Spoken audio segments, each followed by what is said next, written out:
अपने काले जादू से पूरे राज्य को मिटा देने की कसम खा चुकी थी। उसकी शक्तियां इतनी डरावनी थीं कि लोग उसका नाम लेने से भी कांप उठते थे। लेकिन देश को विनाश से बचाने के लिए राज्य के जनरल्स ने रानी के खिलाफ बगावत छेड़ दी। उन्होंने उसे पकड़कर एक ऐसे रहस्यमयी द्वीप आइलैंड पर कैद कर दिया जहां इंसान तो दूर परिंदे तक का नामो निशान नहीं था। सदियां बीत गईं। फिर एक दिन लॉर्ड रिचर्ड क्रॉफ्ट के हाथ एक पुराना नक्शा लगा जिसमें उस द्वीप का सुराग था जहां रानी हेमिको को कैद किया गया था। सच की तलाश में रिचर्ड ने अपनी बेटी को लंदन में छोड़ दिया और खुद निकल पड़ा उस मनहूस टापू की ओर जहां मौत उसका इंतजार कर रही थी। लारा क्रॉफ्ट रिंग में लड़ रही है। उसकी आंखों में गुस्सा नहीं, बस एक अधूरी तलाश है। उसकी ओपोनेंट उस पर हावी हो जाती है और कुछ ही पलों में लारा को चौक होल्ड में जकड़ लेती है। आखिरकार उसे टैप आउट करना ही पड़ता है। पिता के गायब होने के बाद से लारा का जीवन संघर्षों से भरा था। वो छोटी मोटी नौकरियां करके किसी तरह जी रही थी। लेकिन एक दिन उसके पिता की पुरानी बिजनेस पार्टनर आना उससे मिलने आई। आना ने कहा, लारा, तुम्हारे पिता ने तुम्हारे लिए बहुत कुछ छोड़ा है, तुम्हें इन नौकरियों की जरूरत नहीं है। लेकिन लारा ने ठंडे लहजे में जवाब दिया, मुझे पैसे नहीं चाहिए, मुझे पिता चाहिए। 7 साल बीत चुके थे। रिचर्ड क्रॉफ्ट के गुम होने के बाद अब हर कोई यही मान चुका था कि वो कभी वापस नहीं आएगा। लारा की जिंदगी अब एक मोड़ पर थी जब आना उसके पास आई और बोली, लारा, अब वक्त आ गया है सच्चाई का सामना करने का। तुम्हें ये पेपर साइन करने होंगे ताकि तुम्हारे पिता को कानूनी तौर पर मृत घोषित किया जा सके, वरना उनकी पूरी संपत्ति सरकार जब्त कर लेगी और तुम्हारे हिस्से में कुछ नहीं बचेगा। उस रात लारा थी, हाथ में वही नेकलेस था जो उसके पिता ने जाने से पहले उसे दिया था। रिचर्ड ने कहा था, अगर कभी तुम मुझे याद करोगी तो बस इसे हाथ में पकड़ लेना, मुझे पता चल जाएगा। लारा की आंखों में आंसू थे लेकिन दिल में एक सवाल, क्या सच में उसके पिता अब इस दुनिया में नहीं है? अगले दिन लारा पहुंची क्रॉफ्ट होल्डिंग्स की विशाल बिल्डिंग में अपने पिता को मरा हुआ घोषित करने वाले पेपर्स पर साइन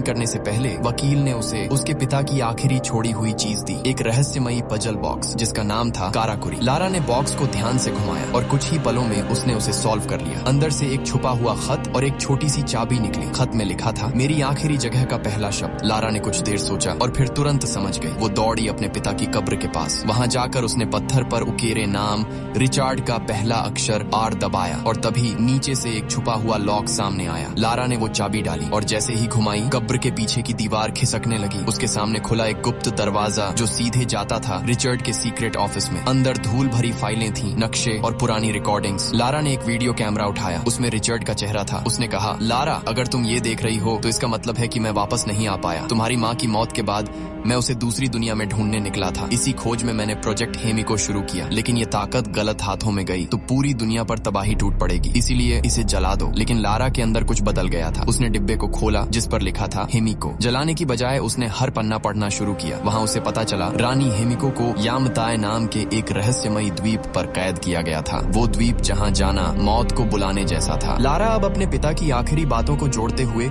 एक सच के करीब पहुंच रही थी। उसे पता चला कि रिचर्ड यामताय नाम के उस रहस्यमयी द्वीप की ओर जा रहा था और जिस जहाज के कप्तान ने उसे वहां ले जाने का वादा किया था उसका नाम था लू रेन। लेकिन एक मुश्किल थी, लारा ने अब तक डेथ पेपर्स साइन नहीं किए थे, इसलिए उसे अपने पिता की कोई विरासत, कोई पैसा नहीं मिला था। फिर भी उसने हार नहीं मानी। उसने अपनी माँ का दिया हुआ जेड नेकलेस बेच दिया और जो थोड़े बहुत पैसे मिले उन्हीं से वो निकल पड़ी हांगकांग की ओर। हांगकांग एक ऐसा शहर जो कभी नहीं सोता। यहाँ लारा अपने पिता के पुराने रिकॉर्ड्स के सहारे उस जहाज के कप्तान लू रेन को ढूंढ रही थी। लेकिन तभी कुछ स्थानीय लड़के मदद के बहाने उसके पास आए और मौका देखकर उसका बैग छीनकर भाग गए। लारा ने बिना वक्त गंवाए उनका पीछा किया। वो भीड़ भरे बाजार और बोट्स के ऊपर कूदते हुए उन्हें पकड़ने की कोशिश करने लगी। लेकिन लारा ने हार नहीं मानी। वो डॉक के ऊपर से दौड़ती हुई बाजार के रास्ते काटते हुए सीधी बोट तक पहुंच गई। जैसे ही उनमें से एक लड़का बोट से नीचे उतरा, लारा ने झपट कर उसे पकड़ लिया। वही लड़का जिसके पास उसका बैग था। लड़के ने चाकू निकाल लिया, लेकिन लारा ने फुर्ती से खुद को बचाते हुए एक हुक पर झूलकर दूसरी तरफ छलांग लगा दी। और तभी उसकी नजर पड़ी समुद्र के बीचों बीच खड़ा एक पुराना जहाज जिसके किनारे पर लिखा था दी एंड्योरेंस। वही जहाज जिसे लारा इतने दिनों से ढूंढ रही थी। लेकिन लारा का पीछा कर रहे लड़के अब भी पीछे नहीं हटे। उन्होंने उसे चारों तरफ से घेर लिया। तभी हवा में एक तेज गोली गूंजी और सब लड़के डर के मारे पीछे हट गए। गोली चलाने वाला कोई और नहीं बल्कि कैप्टन लू रेन था। लू ने लड़कों को भगा दिया और लारा से कहा, यहाँ से निकलो, ये जगह तुम्हारे लिए नहीं है। लेकिन लू की हालत देखकर लारा समझ गई कि उसने काफी पी रखी थी। वो लड़खड़ाते हुए जहाज से पानी में गिर पड़ा। लारा तुरंत नीचे कूदी, उस पर पानी फेंककर उसे होश में लाने की कोशिश की और फिर अपने पिता का लेटर निकालकर पूछा, क्या तुम रिचर्ड क्रॉफ्ट को जानते हो? लू ने आधी बंद आंखों से जवाब दिया, रिचर्ड क्रॉफ्ट, वो नाम सुना है। मेरे पिता ने कभी उस आदमी से बात की थी शायद, लेकिन अजीब बात है, मेरा पिता भी उसी ट्रिप पर गुम हो गया था। यह सुनकर लारा सन्न रह गई। गई। मतलब उनके दोनों पिता एक ही सफर पर गए थे, यामाटाई की उस अभिशप्त भूमि की ओर। लारा ने अपने पिता की डायरी निकाली जिसमें कुछ रहस्यमयी कोड्स और निशान बने हुए थे। लू ने ध्यान से उन्हें देखा और कहा, ये कोई नंबर नहीं, ये तो घड़ी की सुइयां लगती हैं। लारा ने तुरंत समझ लिया। उसने नक्शे पर सुइयों के एंग पता लगा लिया कि यामाटाई का द्वीप आखिर समुद्र के किस हिस्से में छिपा है। लू ने देखते ही कह दिया कि आइलैंड बहुत ही खतरनाक जगह पर है, वहाँ जाना मौत को बुलाने जैसा है। उसने कहा, मुझे तो अपने बाप से भी कोई फर्क नहीं पड़ता। लेकिन कुछ देर बाद जब उसने अपने पिता के साथ अपनी बचपन की एक फोटो देखी तो उसका दिल पिघल गया। लारा ने उसकी हालत देखकर कहा, कल रात तुम जुए में पैसे हार रहे थे, है ना? लू हैरान रह गया। लारा ने फिर मुस्कुराते हुए उसे एक डील दी, अगर तुम मुझे उस आइलैंड तक पहुंचा दोगे तो मैं तुम्हें अच्छा खासा पैसा दूंगी। पैसों का नाम सुनते ही लू मान गया और दोनों ने मिलकर यामाटाई आइलैंड की ओर अपनी खतरनाक यात्रा शुरू की। समुद्र की लहरों पर जहाज डोलता हुआ आगे बढ़ रहा था। लारा अपने पिता की डायरी के पन्ने पलटते हुए बैठी थी। तभी उसे उनके सामान में एक पुराना एशियन पजल मिला। उसे समझ आया कि रिचर्ड ने लिखा था, हिमिको को एक बंद दरवाजे के पीछे कैद किया गया था और मैंने उस दरवाजे को खोलने का तरीका ढूंढ लिया है। लारा को एहसास हुआ कि उस आइलैंड पर हिमिको की जगह तक पहुंचना आसान नहीं होगा। वहां उन्हें कई मुश्किलों और जालों से गुजरना पड़ेगा। लेकिन खतरा सिर्फ वहां तक पहुंचने का नहीं था, क्योंकि रिचर्ड के मिशन पर एक रहस्यमयी संगठन नजर रख रहा था। उनका नाम था ऑर्डर ऑफ ट्रिनिटी, एक ऐसा ग्रुप जो जानों पर राज करना चाहता था। रिचर्ड को डर था कि अगर हिमिको की ताकत इन लोगों के हाथ लग गई तो दुनिया तबाही में डूब जाएगी। रात का अंधेरा गहराने लगा था। लारा अपनी बर्थ पर सोई हुई थी कि अचानक उसकी आंख खुली। बाहर समंदर में तूफान उफान पर था। बिजली चमक रही थी, लहरें गरज रही थीं। लू ब्रिज पर खड़ा जहाज को संभालने की कोशिश कर रहा था, लेकिन हवाएं इतनी तेज थीं कि जहाज हिलकर रह गया। लारा दौड़कर ब्रिज पर पहुंची और देखा कि वो लोग यामाटाई आइलैंड के बेहद करीब आ चुके हैं। लेकिन अब विशाल लहरें जहाज को बार बार पीछे धकेल रही थीं। लू ने चिल्लाते हुए कहा, लारा जहाज खाली करो अभी तुरंत। लारा भागकर अपने केबिन में पहुंची। उसने अपने पिता की डायरी उठाई, लेकिन वही पुराना पजल पीछे रह गया। तभी जहाज की एक बड़ी लहर से टक्कर हो गई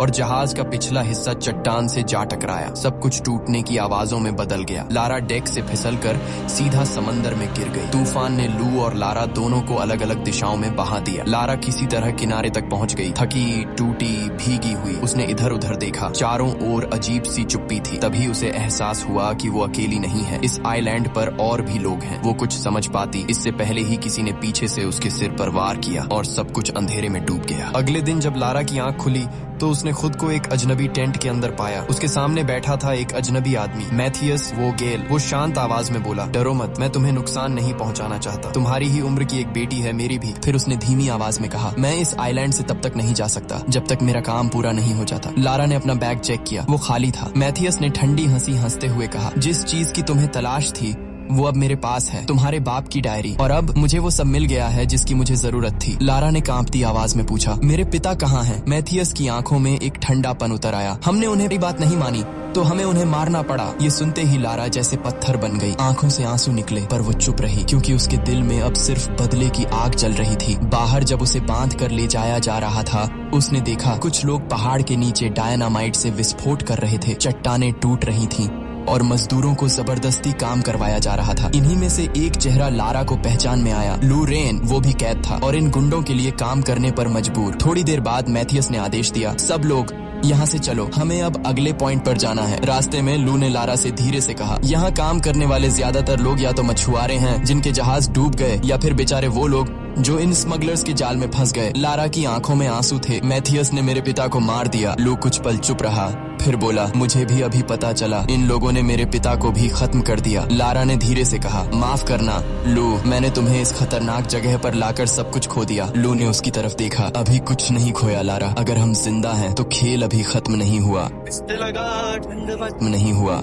रिचर्ड की डायरी से मैथियस को आखिरकार हिमिको के टूम का रास्ता मिल गया था। उसने सबको आदेश दिया कि इस एंट्रेंस के रास्ते को साफ किया जाए। लारा, लू और बाकी मजदूर उस रास्ते को साफ करने में लग गए। तभी एक बूढ़ा मजदूर थककर जमीन पर गिर पड़ा। गार्ड ने गुस्से में उसकी तरफ बंदूक तान दी, उठ और काम कर वरना गोली मार दूंगा। लारा और लू ने तुरंत उस बूढ़े की साइड ले ली। तभी पीछे से मैथियस आया। उसकी आंखों में कोई दया नहीं थी। उसने बिना कुछ सोचे बूढ़े के सीने में गोली दाग दी। वो सब कुछ वहीं से एक कसी उठाई और गार्ड पर फेंक दी ताकि लारा को भागने का मौका मिल सके। लारा तुरंत वहां से भागी। पीछे से गोलियों की आवाज गूंज उठी। एक गार्ड ने लारा पर बंदूक तान ली थी, लेकिन लू ने आगे बढ़कर उसे गिरा दिया। अपनी जान दांव पर लगाकर उसने लारा को बचा लिया। लू ने भी उसके पीछे भागने की कोशिश की, मगर मैथियस ने पीछे से गोली चला दी, जो जाकर तलवार उसकी बाजू में लगी। लारा पहाड़ी की तरफ भागती रही। उसकी सांसें तेज थीं। उसने एक गिरे हुए पेड़ पर चढ़कर घाटी पार करने की कोशिश की, लेकिन लगातार चलती गोलियों की आवाज से उसका ध्यान भटका और वो नीचे नदी में गिर पड़ी। तेज बहाव उसे बहा ले गया, लेकिन उसने पूरी ताकत लगाकर ऊपर आने की कोशिश की। तभी उसे सामने एक क्रैश हो चुका हवाई जहाज दिखाई दिया। उसने उसका विंग पकड़ लिया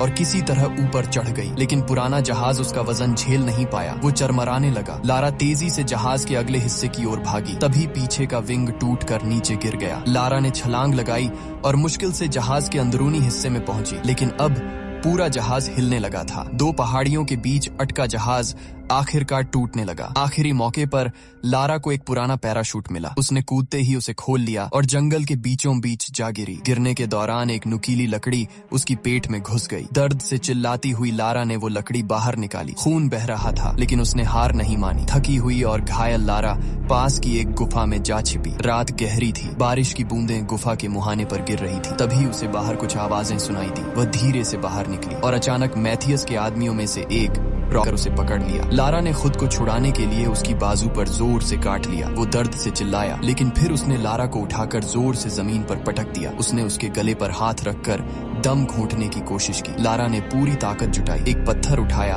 और उसके सिर पर दे मारा। वो लड़खड़ाया मगर गिरा नहीं। लारा ने फिर वार किया और इस बार उसे नीचे गिरा दिया। गुस्से और डर के बीच लारा ने उसका चेहरा कीचड़ में दबा दिया। रॉकेट तड़पता रहा और फिर कुछ ही पलों में उसकी सांसें थम गई। लारा वहीं बैठी थी, सांसें टूटी फूटी, हाथ कांपते हुए, लेकिन उसकी आंखों में अब डर नहीं था, सिर्फ एक आग थी, जिंदा रहने की आग। लारा अभी भी अपने हाथों पर लगे रक्त को सोचते हुए हिल रही थी कि तभी अंधेरे में किसी शख्स की परछाई पर उसकी नजर पड़ी। बिना देर किए उसने उसका पीछा किया और पहाड़ी की चोटी पर पहुंचते ही ठंडा झटका लगा। वो कोई और नहीं, उसके पिता रिचर्ड थे। रिचर्ड उसे देखकर सन्न रह गया, पर लारा की आंखों में सच्चाई देखकर उसकी कठोर मुस्कान टूट गई। उसने धीरे से लारा के जख्म पर पट्टी बांधी और फुसफुसाया, अब तुम यहाँ नहीं रुकोगी, मैं तुमको अकेला नहीं छोड़ूंगा। सुबह हुई तो पूरे शिविर में हलचल थी। वर्कर्स ने हेमिको के टूम्ब का रास्ता साफ कर दिया। रिचर्ड ने लारा से पूछा, मेरी सारी रिसर्च जला दी क्या? लारा ने ठंडे लहजे में कहा, नहीं। ये सुनते ही रिचर्ड के हाथ कांप उठे, क्योंकि अगर डायरी अब मैत्रा सिर पर था। रिचर्ड की आवाज में अब डर नहीं, गंभीर चेतावनी थी। अगर हेमिको की कब्र खुली तो ये दुनिया लौट कर पहले जैसी न रहेगी। लारा ने ठान लिया, सीधा टकराव नहीं, चाल चलकर ही जीतना है। उसने पास रखे तीर कमान उठाए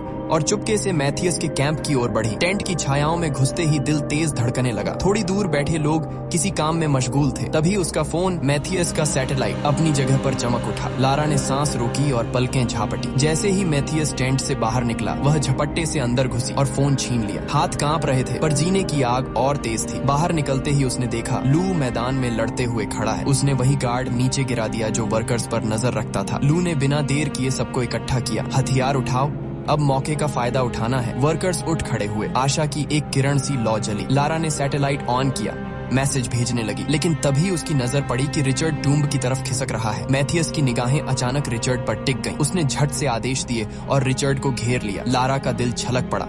वो भागी, पर देर हो चुकी थी। मैथियस ने क्रूर चेहरे से कहा, बस ये काम निपटा लूं, फिर घर जाऊंगा। रिचर्ड ने ठंडी हंसी में जवाब दिया, तुम्हारा घर तब तक रहेगा नहीं जब तक वो दरवाजा खुला रहेगा। मैथियस का रुख कठोर हो गया। उसने रिचर्ड को बांधा और टॉर्चर की शुरुआत कर दी। लारा ने दूर से देखा, उसकी सांस तेज, लेकिन सैटेलाइट फोन अब उसके हाथ में था। एक छोटी सी चाल, सही वक्त पर भेजा गया एक सिग्नल, और अब लड़ाई सिर्फ बंदूक की नहीं, चतुराई की भी थी। मैथियस अब बुरी तरह बेकाबू हो चुका था। उसे लग रहा था कि रिचर्ड कभी सच नहीं बोलेगा। गुस्से में उसने अपने गार्ड को इशारा किया, गोली मार दो, लेकिन जैसे ही गार्ड ने ट्रिगर दबाने की कोशिश की, ठाक, लारा का तीर उसके सीने में जा धंसा। अब लारा का निशाना सीधा मैथियस पर था। मैथियस ने भी रिचर्ड की तरफ बंदूक तान दी। दोनों के बीच एक जानलेवा सन्नाटा छा गया। मैथियस ने ठंडी आवाज में कहा, अगर तू सच में अपने बाप को बचाना चाहती है तो ये टूम्ब खोल दे। लारा जानती थी ये गलती भी हो सकती है, लेकिन अगर उसने कुछ नहीं किया तो रिचर्ड मर जाएगा। उसके चेहरे पर डर और हिम्मत दोनों की लकीरें थीं। कुछ सेकंड सोचने के बाद उसने धीरे से कहा, ठीक है, मुझे पता है इसे कैसे खोलना है। लारा ने दरवाजे पर लगे प्राचीन पहियों को घुमाना शुरू किया। ठक ठक ठक, हर घुमाव के साथ दीवारें गूंजने लगी और फिर एक धमाके के साथ विशाल पत्थर का दरवाजा नीचे गिर गया। भीतर अंधेरा, ठंडी हवा और एक अजीब सी गंध। रिचर्ड ने फुसफुसाया, ये हवा नहीं, हिमिको की सांसें हैं। मैथियस हंस पड़ा, एक इंसान की सांस इतनी खतरनाक नहीं हो सकती। लारा ने आगे कदम बढ़ाया, पर तभी क्लिक, उसने गलती से ट्रिगर दबा दिया। नीचे से भाले निकले और एक गार्ड को आर पार कर गए। सब घबरा गए, दीवारों पर साएं हिलने लगे। फिर वो सब आगे बढ़े। नीचे सैकड़ों कंकाल बिखरे पड़े थे। मौत की गंध हवा में फैल रही थी। एक तंग पुल पार करते हुए उन्होंने अगला रास्ता चुना, लेकिन तभी एक और गार्ड का पैर ट्रिगर पर पड़ा। धड़ाम! भारी गोल दरवाजे बंद हो गए। चारों तरफ सन्नाटा और फिर जमीन हिलने लगी। दरारें चौड़ी होती जा रही थीं और अब सबके पैरों के नीचे की जमीन टूटने लगी थी।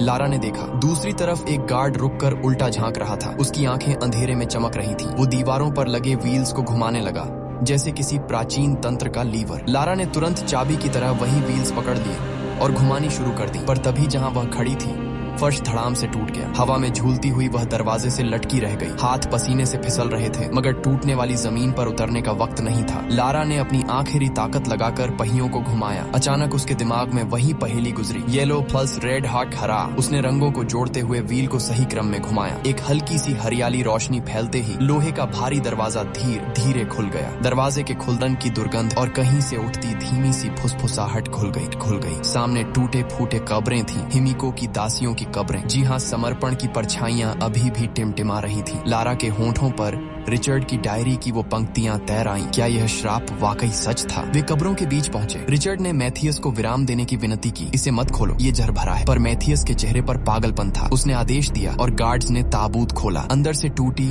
सड़ी हुई देह निकली। पर तभी अचानक, जैसे सांसों का एक ठिकाना बदल गया हो, हिमिको की आंखें झपकी। पहले तो सब सिर्फ सदमा में खड़े रहे, फिर हिमिको का शरीर सूखता, सिकुड़ता और रेंगता सा हुआ। उसका रूप बदलने लगा। लारा के मन में पहेली की पंक्तियां गूंजी, जिंदगी वापस पाने के लिए उसे मरना होगा और जो भी हाथ लगाता है उसकी मौत। लारा ने चीखते हुए गार्ड्स को रोकने की कोशिश की, पर उनका हाथ हिमिको पर पहुंचा ही था। और तभी हिमिको उठ खड़ी हुई। हवा थम गई, सन्नाटा गर्भित हो गया। वहां सिर्फ एक नामुमकिन भयानक खामोशी रह गई, जो बताती थी कि अभी अभी कुछ टूट चुका था और अब दुनिया के लिए मौत की घड़ी खूब करीब खड़ी थी। मैथियस को पहले तो यकीन ही नहीं हुआ। उसे लगा ये सब किसी किस्म का ड्रामा है, कोई चाल जिससे उन्हें डराया जा सके। लेकिन तभी वह गार्ड, जिसने सबसे पहले बॉडी को छुआ था, दर्द से चीख उठा। उसके हाथ काले पड़ने लगे, नसें फूलने लगी और उसका मांस गलने लगा, मानो कोई जहरीला जंतु उसकी नसों में दौड़ गया हो। अब सबको समझ आ गया, हिमिको के शरीर में कोई भयानक वायरस था और इसी वायरस को दुनिया से छुपाने के लिए उसने खुद को इस कब्र में कैद किया था। देखते ही देखते उस गार्ड का पूरा शरीर सड़ गया। डर और दर्द से पागल होकर उसने गोलियां चला दी। उसकी गोली दूसरे गार्ड को लगी जिसने बॉडी को पकड़ा हुआ था और वह वहीं गिर पड़ा। अगले ही पल मैथियस ने बिना झिझके उस पहले गार्ड को भी गोली मार दी। इस भयावह नजारे के बावजूद मैथियस का लालच कम नहीं हुआ। उसने कांपते हुए हाथों से हिमिको की एक उंगली काटी। बस यही सबूत मेरे बॉस को काफी होगा, उसने बुदबुदाते हुए कहा। लेकिन जैसे ही उसने ये किया, आखिरी बचे गार्ड पर झपट पड़ी। एक झटके में उसने उसे गिरा दिया। वहीं रिचर्ड ने पास पड़ी बंदूक उठाई और मैथियस की टांग में गोली दाग दी। लारा बाहर की ओर भाग रही थी और उसके पीछे घायल गार्ड पीछा कर रहा था। इसी बीच मैथियस ने जमीन पर पड़े रिचर्ड को कहा, तुम्हें घर जाना चाहिए। लेकिन रिचर्ड की आंखों में सख्ती थी। जब तक हिमिको की उंगली इस द्वीप पर है, मैं कहीं नहीं जाऊंगा। ये वायरस बाहर गया तो पूरी दुनिया खत्म हो जाएगी। मैथियस ने गुस्से में फिर गोलियां चलाईं, पर अब उसकी गन खाली हो चुकी थी। तभी पीछे से एक भयानक आवाज आई। वो गार्ड जो मर चुका था फिर से उठ खड़ा हुआ। उसका चेहरा आधा सड़ा आधा जिंदा था। उसने झपट कर रिचर्ड पर हमला कर दिया। रिचर्ड ने जान की बाजी लगाकर उसे गोली मारी, पर बहुत देर हो चुकी थी। उस गार्ड ने उसे छू लिया था। रिचर्ड की सांसें भारी होने लगी और अब वो जान चुका था कि वायरस उसके अंदर भी फैल चुका है। रिचर्ड ने जल्दी से अपने जख्म पर पट्टी बांधी ताकि वायरस उसके शरीर में धीरे धीरे फैले। उधर लारा दासियों की एक कब्र में छिप गई, लेकिन अचानक उसका पैर एक हड्डी पर पड़ा। चर्रर आवाज से गार्ड सतर्क हो गया और उसे ढूंढने लगा। दोनों का वजन पड़ते ही कब्र की जमीन टूट गई और वो नीचे अंधेरे में जा गिरे। गिरते ही लारा की नजर पास के एक ट्रिगर पर पड़ी। वो तुरंत उस पर चढ़ गई और अगले ही पल ऊपर से पैनी लकड़ियों की बौछार बरस पड़ी। उनमें से एक गार्ड के आर पार हो गई और वो वहीं खत्म हो गया। लारा भागती हुई वापस हिमिको के टूम के पास पहुंची, लेकिन रिचर्ड ने उसे दूर रहने को कहा। अब उसके अंदर भी वायरस था। उसने लारा से कहा कि वो मैथियस को रोक ले जब तक वो टूम को जला देगा। लारा की आंखों से आंसू बहने लगे। वो किसी भी हाल में अपने पिता को खोना नहीं चाहती थी, लेकिन रिचर्ड ने मुस्कुराते हुए कहा, मेरे लिए इतना ही काफी है कि मैं लिया। लारा ने रोते हुए हथिया। मैथियस अब हड्डियों की खाई को पार कर रहा था। तभी लारा उछलकर सीढ़ी के दूसरी ओर ओर उतरी और रास्ता रोक लिया। उसने एक जोरदार लात मारी और मैथियस नीचे जा गिरा, लेकिन वो इतनी आसानी से हार मानने वाला नहीं था। दोनों में जबरदस्त लड़ाई शुरू हो गई। मैथियस ने लारा की गर्दन पकड़ ली, पर लारा ने पूरी ताकत से उसे धक्का दे दिया। वो जानती थी अगर मैथियस बच गया तो सब खत्म हो जाएगा, इसलिए उसने सीढ़ी को ही गिरा दिया। अब मैथियस ने कुल्हाड़ी उठाई और वार किया। लारा जमीन पर गिरी, उसकी सांसें तेज थीं। तभी दूर रिचर्ड ने हिमिको के टूम में बम विस्फोट कर दिया। धमाके की आवाज से मैथियस का ध्यान भटका और उसी पर लारा ने उसे लात मारकर नीचे गिराया। फिर हिमिको की उंगली वाला बैग उसके मुंह में ठूंस दिया। कुछ ही सेकंड में मैथियस के शरीर में वायरस फैल गया और लारा ने उसे खाई में धक्का दे दिया। पूरा टूम हिलने लगा, पत्थर गिर रहे थे, फर्श टूट रहा था। लारा ने दीवार पर चढ़ते हुए ऊपर निकलने की कोशिश की। बाहर लू ने उसे देखा और सहारा देकर किसी तरह उसे बाहर खींच लिया। दोनों ने ट्रिनिटी के हेलीकॉप्टर देखे और पायलट्स को बंदूक की नोक पर वहां से उड़ने को कहा। लंदन लौटकर लारा ने उन पेपर्स पर साइन कर दिए जिनसे ये साफ हो गया कि रिचर्ड अब नहीं रहे और उनकी कंपनी की नई मालिक